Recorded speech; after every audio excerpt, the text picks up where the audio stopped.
Acá en nuestros estudios nos acompaña Manuel Mercado, analista político, experto en comunicación. Siempre es un placer, Manuel. Querido Buenos Diego, días, buen inicio de gracias. mes, buen inicio de semana, a pesar de todo.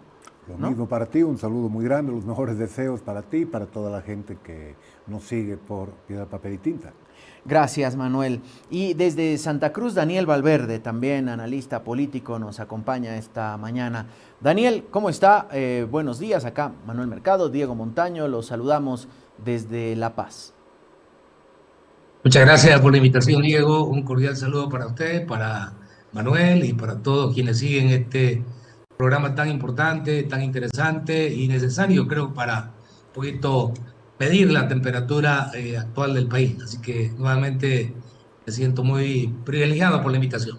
Gracias, Daniel. Una semana complicada, con muchos frentes de conflicto, muchas demandas. El tema de la ley 1720 es uno de los temas que están en la mesa, el incremento salarial, la mala calidad de la gasolina que hace casi 6 meses venimos escuchando, repitiendo, reviviendo y que parece no encontrar solución. La economía que tampoco se mueve mucho, un cóctel bastante complicado. Y la primera pregunta es si esta línea discursiva que el presidente instaló o reforzó en el mensaje grabado del jueves en la noche de o pasado o patria, va a alcanzar a estas alturas, Manuel. Yo creo que no. Yo creo que no, porque en realidad lo que estamos viendo es un escenario que cada vez está clarificando más. En lo político, si subimos un poquito el nivel del análisis más allá de lo coyuntural, vamos a encontrar que estamos llegando a un escenario en el cual se enfrentan un proyecto de país que es el Estado plurinacional y un proyecto restaurador, un proyecto que busca volver a los años 80, 90, con una ola de privatizaciones, un respaldo muy fuerte al empresariado privado, una reincorporación al arco proestadounidense, si se quiere, en líneas internacionales. Es decir, eso es lo que estamos viendo en realidad. El tema de pasado o patria es un ejercicio discursivo, están tratando de colocarnos un marco de referencia, pero no creo que alcance ese discurso, porque lo que estamos viendo en estos días es un proceso de repolitización de las movilizaciones y un proceso de reorganización, reestructuración de actores importantes del bloque nacional popular, ¿sí? Que creo que es el dato más importante en términos políticos de esta última semana. Tú mencionabas varios actores que se están movilizando esta semana. Y claro, si vemos que están transportistas, indígenas, tanto de tierras bajas como también pueblos originarios del occidente, bloqueando en La Paz, tenemos a la central obrera, a sectores trabajadores, a los maestros, todos ellos en la calle, no podemos menos que preguntarnos si están convergiendo nuevamente hacia algo que un poco más adelante puede volver a transformarse en una suerte de una coordinadora, como ya hemos tenido previamente en la historia del país, coordinadoras que impulsen o reimpulsen o relancen el proyecto histórico del Estado plurinacional, para enfrentarse obviamente a un sector mucho más conservador, a un sector mucho más liberal en muchos sentidos, y bueno, vamos a entrar nuevamente a un escenario de conflicto más allá de los temas coyunturales, más allá de la gasolina, más allá del reembolso por el daño a decenas de miles de motores de vehículos privados en el país. Es decir, vamos a salir de eso para entrar nuevamente en un escenario abiertamente político. Ahora, Daniel, uno cuando ve los frentes de conflicto, los actores movilizados, no ve, diríamos, o por lo menos yo no percibo el hilo detrás de esas movilizaciones. No parecería, como algunos plantean, que es una persona, haciendo, me imagino, referencia al expresidente Evo Morales, que está detrás de todo esto. Más bien hay sectores que lo cuestionan mucho y que se enfrentaron a Evo Morales en sus gobiernos. Hablamos de maestros, hablamos de los choferes, no siempre fueron muy cercanos. La COP, bueno, hay un nuevo dirigente, no es Huarachi, digamos. El sector de tierras bajas, ¿qué decir? Recordemos la marcha indígena del Tifnis. Entonces, parecería que se va un poco perdiendo lo que quiere plantear el presidente, o está yendo más allá de Evo Morales, el presidente, al hablar de patria o pasado, Daniel. Gracias, Diego. A ver, yo quiero empezar con un refrán que creo que es un refrán que de alguna manera refleja lo que está ocurriendo en el país en los últimos 6 meses, ¿no? Camarón que se duerme se lo lleva la corriente. Yo veo un gobierno que de verdad se dejó llevar por la pereza, por la inacción, un gobierno que en 6 meses no se ha acomodado, no ha tomado decisiones, no ha conformado un bloque dentro del Parlamento, fuera del Parlamento le guiñó a los sectores populares, habló de una reconciliación inicialmente, sobre todo en campaña, pero luego fundamentalmente se abrazó con los sectores tradicionales, digamos acá de la región cruceña, los sectores agroproductivos, y de alguna manera se alejó con ello de los otros sectores. Entonces, esa inacción, esa pereza del gobierno ha provocado, ¿no? Y varios errores también ha provocado que surjan casi de manera espontánea y natural algunos sectores, ¿no? Que tienen ya sus agendas propias. Este escenario se parece bastante al escenario del año 2002-2003, pero con la diferencia que cabalmente no hay, ¿no? Para suerte del gobierno, figuras como las que hubo en ese tiempo, como la de don Felipe Quispe, Evo Morales y varios otros más, ¿no? El segmento popular está muy disperso, puede, por supuesto, unificarse.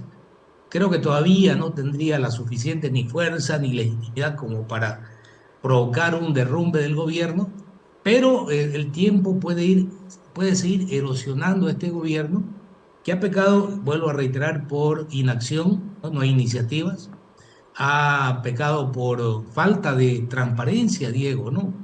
En estas épocas creo que la sociedad está muy exigente con la transparencia.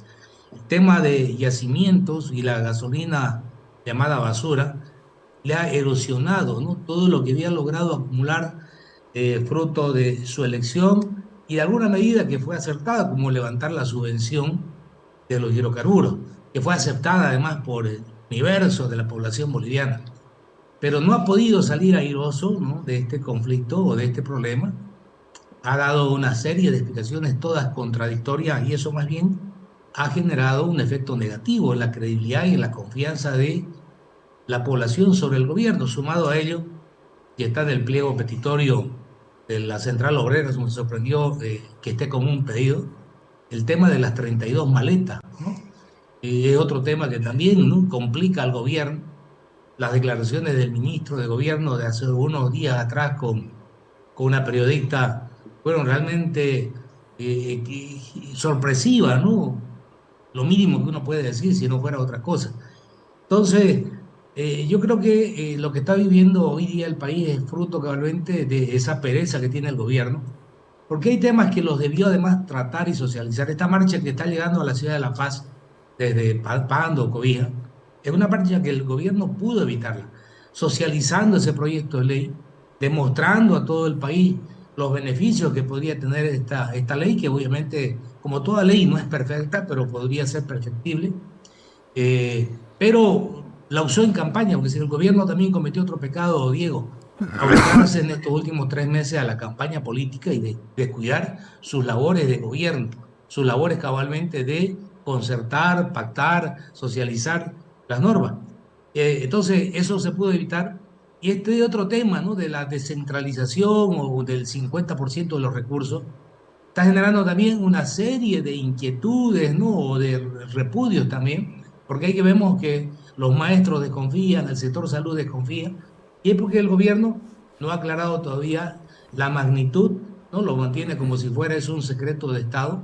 ¿Cuál es la propuesta del 50-50? Entonces, yo creo que esto es fruto de las circunstancias más que de un bloque que esté en este momento buscando empoderarse. Pero sí, a futuro, si esto continúa, por supuesto, ¿no? Hay una posibilidad evidente de que el bloque popular se pueda fortalecer, como también quienes podrían haber sido aliados de este gobierno, me refiero, por ejemplo, al mismo Samuel Doria Medina, como a Tuto Quiroga, puedan tomar un bloque distinto, ¿no? Y dejan al gobierno en la total orfandad política y social, Diego. O sea que más que méritos de los sectores movilizados, diríamos, son los errores del propio gobierno, los que han casi cohesionado u obligado a estos sectores a salir a movilizarse.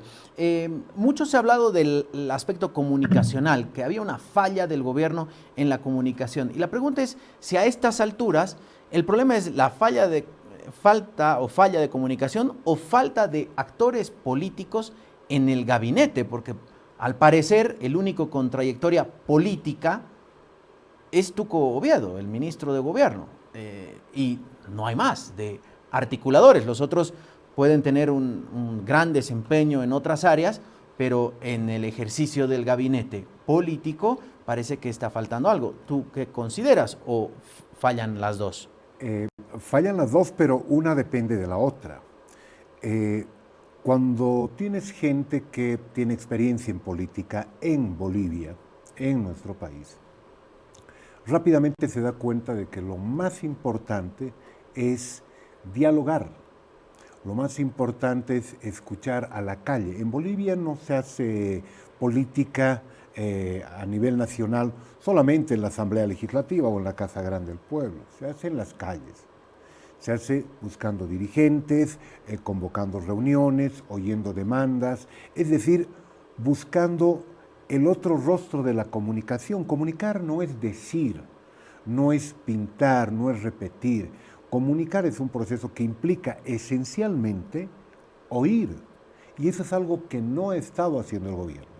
Cuando tú tienes actores políticos con un poco de experiencia, lo primero que hacen es establecer alianzas, oyendo las demandas, las necesidades de los sectores clave, de los grupos de interés, de las regiones, y vas conformando una alianza a partir de oír, de incorporarlos. Y eso es algo que no ha sucedido. Bien lo decía mi colega, ha habido mucha pereza.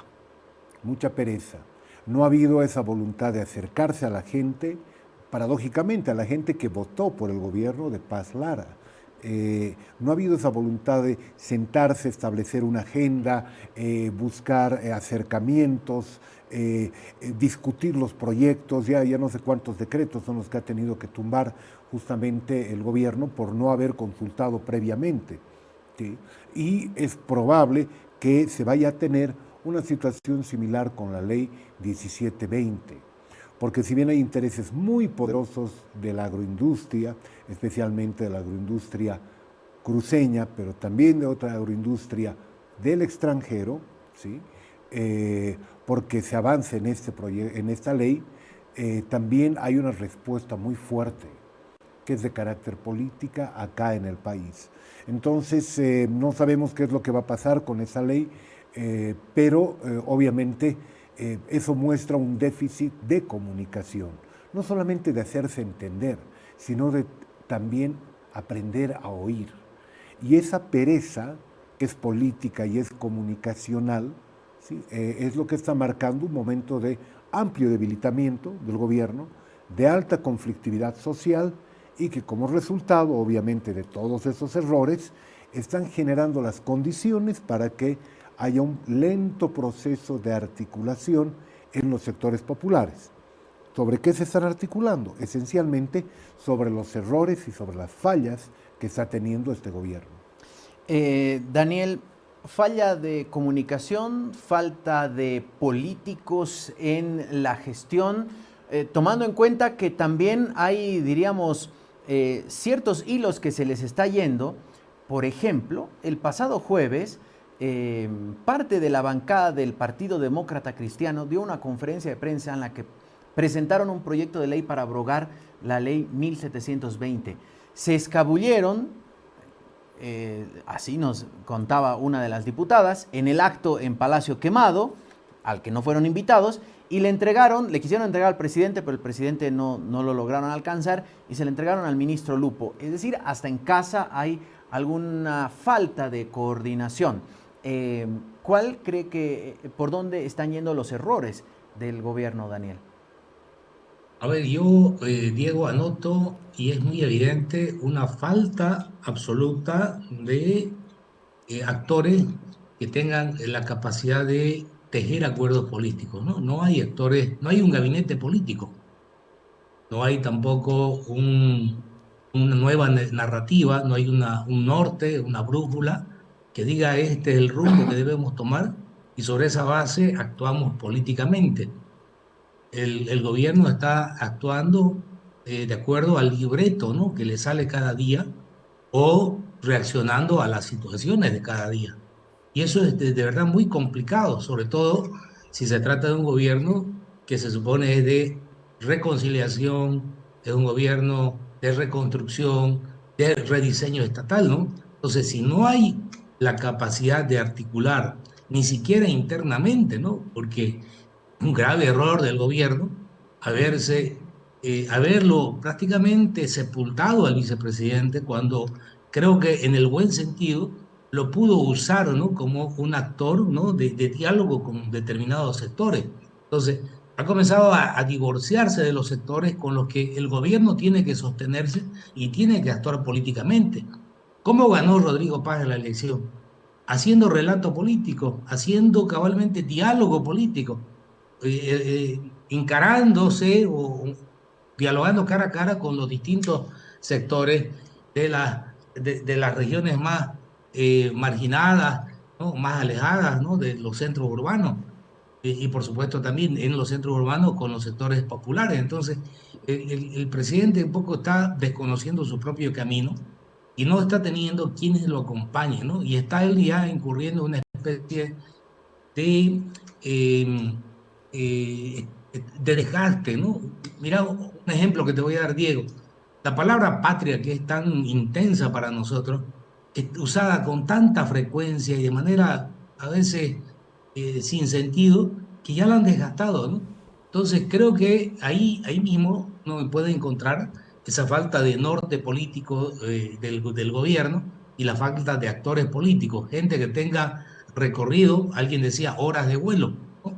Creo que no es suficiente gobernar con tus entornos cercanos, con tus amigos, con tus personas que te han recomendado. Hay que tener un equipo político y eso es muy notorio en el gobierno. Por supuesto, la parte comunicacional era evidente, ¿no?, que era una de las debilidades más importantes a causa de lo que estamos mencionando.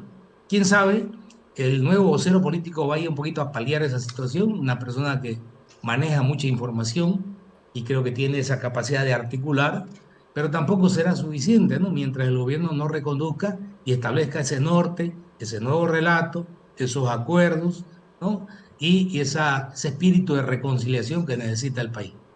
Más allá de las movilizaciones coyunturales que puedan o no activarse o desactivarse en las próximas horas, hoy arrancan gestión las nuevas autoridades territoriales, autónomas, subnacionales, como quiera llamarse.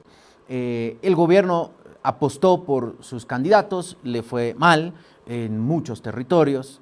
En cuanto a gobernaciones, se quedó con Beni y en La Paz en una situación muy complicada, que no hubo segunda vuelta. En ciudades capitales prácticamente el gobierno solo se quedó con la alcaldía de Trinidad y nada más. Y de ahí incluso adversarios se quedaron con Tarija, que se entiende el territorio del presidente. Hoy juraron, escuchábamos el discurso de Juan Pablo Velasco y de Paola Aguirre y decían el 50-50, que fue parte también de nuestra campaña. No es un discurso, va a ser una lucha. Y vamos a pedir que se nos dé los recursos que generamos como departamento. En el caso de Santa Cruz, nos imaginamos que por la misma línea irán todos, porque todos necesitan plata. ¿De qué manera las nuevas autoridades pueden ser también una piedra en el zapato para el gobierno, Manuel. Bueno, si partimos de la constatación de que no ha podido construir suficientes alianzas políticas ni en el sector social, en los sectores sociales, ni dentro de la Asamblea Legislativa, ni dentro de los renovados gobiernos subnacionales, tenemos un gobierno que está virtualmente cercado, ¿sí? Pero por sus propios errores, tal como comentábamos hace un minuto, ¿no? La incapacidad de oír a unos y otros ha sido fundamental. El haber adelantado y haber hecho la propuesta, porque parte de la campaña del gobierno de Rodrigo Paz y Edman Lara era el 50-50. O sea, ellos hicieron una oferta muy rápida, es probable que también de manera muy honesta, creen en eso, en la redistribución de los recursos a los territorios, a los gobiernos subnacionales, le está generando un ambiente de esas características. Entonces, tiene que buscar el gobierno los mecanismos para que esa winning coalition, esa coalición triunfante que tiene al frente, o sea, todo el mundo tratando de pedirle cosas, pueda tener una dinámica de relacionamiento diferente, ¿sí? Porque no puedes tener a todos en contra, o todos pidiéndote en un momento en el cual no hay suficientes recursos, no existe un programa ni un proyecto que nos permita visualizar hacia dónde estamos yendo como país, ni existen las mejores condiciones, tampoco internacionales, con precios del petróleo muy elevados, con una crisis de hidrocarburos, de acceso a los hidrocarburos, problemas económicos, es decir, es bastante complicado. Creo que necesita reelaborar su estrategia de relacionamiento política, tiene que releer todo el escenario para que no esté enfrentándose con todos, con los asambleístas que representan a regiones, representan a partidos, aunque sean de manera muy débil, enfrentándose a organizaciones y movimientos y finalmente enfrentándose a gobernadores y alcaldes que, como tú bien dices, todos van a tener solamente una demanda, 50-50, señor gobierno central, deme más plata. Entonces, tiene que reevaluar este momento, todo lo que significa su proyecto político y su proyecto de gestión política. Sobre esa misma línea, Daniel, tenemos de repente, será muy duro decir los sucesores, porque en política sabemos que no hay jubilaciones. Entonces, están los hijos políticos de Tuto Quiroga y de Evo Morales al frente de dos gobernaciones.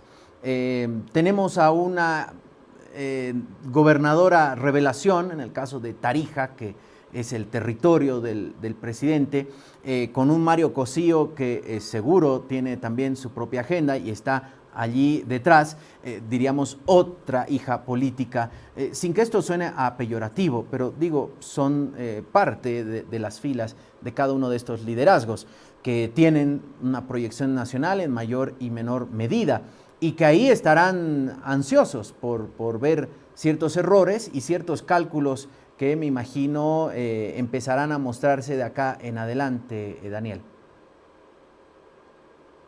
Yo siempre creo que el gobierno hizo una apuesta muy arriesgada y le ha ido muy mal, ¿no? El gobierno no debió intervenir en las elecciones autonómicas de la forma frontal que lo hizo, generándose otra fisura, e incluso a nivel del mismo órgano electoral o el Tribunal Supremo Electoral, ¿no? Donde en muchos casos se vio la mano del gobierno, ¿no? Eso ha también desgastado y ha minado la credibilidad y confianza sobre el mismo Tribunal Supremo Electoral. Entonces, de aquí en adelante, a partir de hoy, el gobierno tiene otro frente de batalla muy duro, muy complicado, porque si hay algo que van a comenzar a exigirles desde el minuto uno, los nuevos alcaldes y los nuevos gobernadores, va a ser recursos. Yo creo que no hay alcaldía que tenga en este momento buena salud económica y la mayor parte de las gobernaciones, o todas, mejor dicho, tienen también, ¿no?, tremendos problemas económicos, están con los números en rojo. Y todos en campaña, han alzado la bandera de la conquista del 50-50. Y ese es un misterio que el gobierno hasta ahora no lo devela, ¿no? No dice en qué consistía su propuesta, porque, bueno, el gobierno fue muy hábil para lanzar el eslogan, ¿no? Pero luego está teniendo serias dificultades para ya plantear una propuesta técnica como que tiene que ser la del 50-50. Y eso, Diego, está provocando también en los territorios múltiples interpretaciones.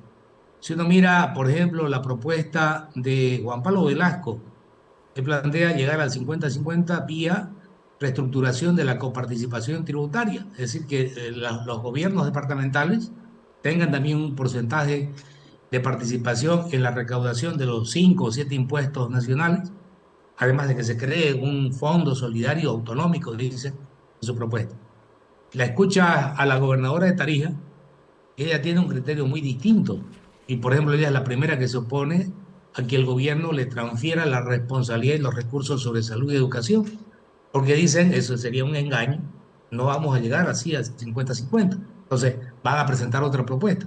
Y lo escuchaba hace unos días al nuevo gobernador de Oruro, que decía él, no necesitamos el 50-50, nosotros necesitamos son políticas de desarrollo regional para Oruro que nos permitan cabalmente activar el comercio, la vocación económica que tiene Oruro, que nos, que nos den otras medidas, que nos permitan tener otras políticas para poder desarrollar el departamento. Entonces, también en las regiones hay mucha confusión y no tienen todavía una propuesta unificada. Esto va a generar por mucho tiempo un desgaste también al propio gobierno y ojalá, ¿no? El gobierno pudiese aclarar cuál es el alcance de su propuesta, porque como al comienzo lo mencioné, el tema económico es el más delicado, ¿no? Y es el que finalmente puede determinar el futuro de este gobierno. Y al haber intervenido en las elecciones, ha perdido tiempo de oro, tiempo valioso, para tomar medidas, para tomar iniciativas, para avanzar más bien en la resolución de muchos aspectos que tienen que ver con la economía, Diego. A propósito de la economía, el dólar es un indicador que nos hemos acostumbrado o mal acostumbrado en los últimos años a revisar de manera permanente. Ha tenido un salto hace un par de semanas. El presidente dijo en un encuentro, dijo, la siguiente semana se va a relajar el tipo de cambio y hoy arranca rompiendo la barrera de los 10 en el dólar referencial. Y desde el sector hidrocarburos han asegurado que en junio, es decir, el otro mes, estarán revisando el tema de los carburantes, porque cuando se escribió el decreto, el 5516, primero el 5503, que establece la nueva banda de precios de para gasolina y diésel, el barril de petróleo estaba en 60. Hoy, el WTI, en este instante, está 103,89. Eso quiere decir que ya estamos subvencionando como país los carburantes. Hablar de un incremento en una economía que parece no despegar, que a pesar de que digan que hay superávit comercial, que hay superávit fiscal, sí, pero porque nos explican, siempre ocurre eso al principio porque las cuentas y todo arranca en el sector público recién en mayo, junio. ¿Qué hacemos? Parece que estamos a pesar de que nos digan que hay inflación negativa, cuando vamos al mercado nos encontramos con la carne cada vez más alta o el pollo cada vez más alto. Y la leche, ni qué decir, la leche que costaba 6.70 hace un par de semanas, hoy está a 9.50, la leche natural, 1 litro. Elementos sensibles para la población. ¿Hacia dónde estamos yendo? ¿Te da alguna certeza el gobierno en cuanto a economía, Manuel? Pero la verdad es que no hay una propuesta que sea lo suficientemente articulada como para poder visualizar un horizonte en el mediano plazo. Lo que estamos viendo son parches en algunos temas. El tema de la subvención, que todos sabíamos que se tenía que levantar porque era insostenible para las finanzas del país, se lo ha levantado, pero esto no ha tenido un efecto de alivio necesariamente sobre el Estado, porque en el presupuesto general del Estado que se ha presentado y se está rediscutiendo, todavía presentamos un déficit de 9,5%, que es casi lo mismo que el déficit que presentaba el presupuesto general del Estado presentando por el gobierno del expresidente Luis Arce. Entonces no se ve que eso por sí solo vaya a resolver el problema. Tenemos otro tipo de problemas adicionales. ¿Cómo hacemos para que el país pueda capturar los excedentes de divisas que se generan en 2 o 3 áreas que son clave en el país, pero especialmente en las 2 áreas que son las que exportan, ¿sí? Y son las que podrían traer divisas al país? Esa es la minería, especialmente del oro, y la agroindustria, ¿sí? Entonces, creo que ese es el primer paso que hay que dar para poder entender, o sea, con qué elementos contamos para poder rearticular la economía. Porque es muy fácil intentar desmontar un modelo que ha funcionado y durante un buen tiempo ha funcionado de manera exitosa. El problema es con qué modelo lo vamos a reemplazar y si ese modelo es viable.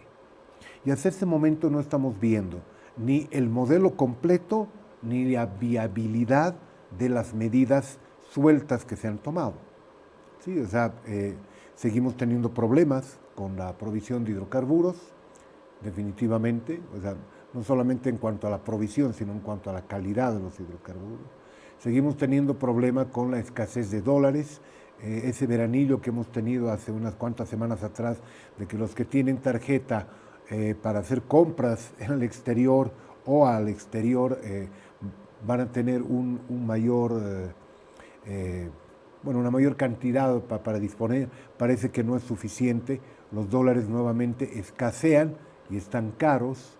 No sabemos si es porque no están entrando los dólares o las divisas, o porque hay una mayor demanda interna, o hay mayor nerviosismo de la gente, no lo sabemos.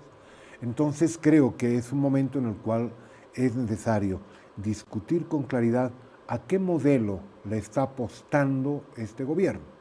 Sabemos, intuimos que es un gobierno que tiene un modelo, o le gustaría tener un modelo más liberal, onda años 90, para atraer inversiones, que no creo que sea tan fácil, para poder dinamizar la economía a través del empresariado privado, que vimos que no sucedió previamente en el país, y finalmente para poder tener un control sobre los precios de algunos productos, a pesar de que el gobierno ha virtualmente liberado las exportaciones de ciertos productos alimenticios. Entonces, no termino de entender exactamente a qué está jugando el gobierno, si a un modelo, a una serie de parches, o finalmente a quizás simplemente administrar este momento de crisis que estamos teniendo.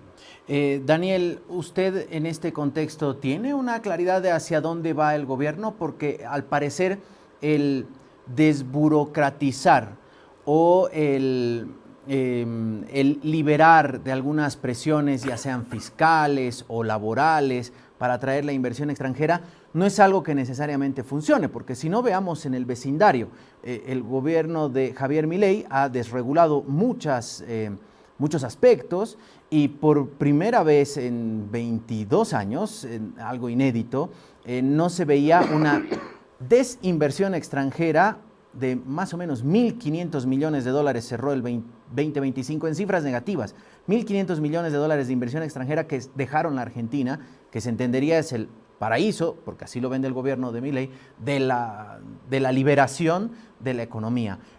¿Usted tiene claridad hacia dónde estamos yendo, Daniel? Estimado Diego, como todo el país, ¿no? En absoluto, no sabemos, ¿no? Ese es uno de los problemas que tiene el gobierno, y yo lo he dicho en mi intervención, ¿no? No tiene ruta, no ha tomado acciones, carece, ¿no? De iniciativa, y todo es un ministerio, excepto el decreto que se dictó hace unos meses atrás y que provocó cabalmente la movilización de la central obrera. y que reflejaba, ¿no?, la tendencia del gobierno hacia una liberalización de la economía, ¿no? Pero el gobierno retrocedió y desde esa época no ha tomado iniciativas, ¿no? Se sigue esperando en el Parlamento la ley de inversiones, la nueva ley de hidrocarburos, que un nuevo código de minería, resolver sobre el litio, si va a haber un nuevo contrato, bajo qué regla, que todo eso daría la fisonomía económica del gobierno, ¿no? Entonces creo que el gobierno está básicamente en este momento patinando bajo las mismas reglas, básicamente con muy pocos cambios del ciclo del gobierno anterior, ¿no? Y de verdad no creo que sea fácil hacer un cambio de modelo, ¿no? Los resultados en los países que usted mismo ha mencionado, varios otros, no han sido del agrado de la población. Ecuador, por ejemplo, se ha convertido en un país de mucha violencia, ¿no?, de convulsión social, cabalmente por las medidas que ha tomado el presidente de ese país, intentando darle un norte distinto, ¿no?, a la economía fundamentalmente. Entonces, en Bolivia además los sectores sociales son muy sensibles a aquello. El gobierno tiene que tener mucho olfato, mucha capacidad de diálogo y, reitero, de concertación, lo que es lo que le está faltando para cualquier medida. Y eso tiene que efectuarse dentro del Parlamento y también, por supuesto, fuera del Parlamento. Entonces, hay un gran signo de interrogación. ¿Cuál es el rumbo económico del país, ¿no? ¿Sobre qué vías quiere caminar el gobierno en el ámbito económico? Hasta ahora es muy desconocido. Lo que sí se ha visto es que el gobierno ha estado haciendo lobby, ha estado haciendo gestiones en organismos internacionales, ¿no?, tratando de buscar crédito. Creo que con la CAF le ha ido bien hasta ahora, pero con los demás organismos creo que seguramente hay algunas condicionantes y el gobierno tendrá que preparar el terreno y tampoco no adormecerse mucho. Y lo que vimos también es que un gobierno que dejó esa postura neutral que prometió, ¿no? Y más bien abrirse claramente hacia un bloque, específicamente, por ejemplo, hacia el gobierno norteamericano encabezado por Donald Trump, a quien debería el gobierno clamarle, ¿no?, solicitarle que una vez cese la guerra, porque la guerra nos está haciendo daño, ¿no? Ese precio del barril de petróleo en este momento que nos está afectando económicamente es a raíz cabalmente de la guerra, de la agresión de los Estados Unidos a Irán o viceversa. Entonces, mientras no termine eso, vamos a estar con el Jesús en la boca porque tiene que seguir incrementándose las subvenciones. El rato que cese esa guerra, me imagino que volverá progresivamente a modificarse el precio del barril de petróleo y ojalá sea antes de fines de mes, porque he escuchado una declaración del ministro Espinosa que dice que a fines de este mes de mayo revisarían cabalmente nuevamente el precio de los carburantes para ver si hay un nuevo incremento o se mantiene el actual. Y eso va a depender cabalmente del precio internacional fundamentalmente. Daniel, queremos agradecerle mucho la gentileza por acompañarnos esta mañana. Un fuerte abrazo y hasta otro momento. El agradecido soy yo, Diego. Muchas gracias. Saludos cordial a Manuel y a todas las personas que escuchan tu programa. Gracias. Muchas gracias, Daniel Valverde, analista político desde Santa Cruz, y acá Manuel Mercado. Gracias, Diego, un Manuel. gusto. Siempre un placer y hasta otra oportunidad. Esperemos con mejores noticias. Ojalá que sí. Gracias a ambos.